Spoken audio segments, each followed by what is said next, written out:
همه عالم تن است و ایران دل، نیست گوینده زین قیاس خجل.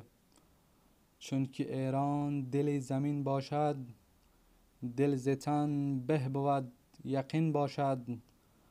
زان ولایت که مهتران دارد، بهترین جای بهتران دارد. اصلا مهم نیست که این سخنان نظامی گنجوی را ذیل کدام یکی از گذراهای سیاسی نوین غربی بتوان تعریف کرد.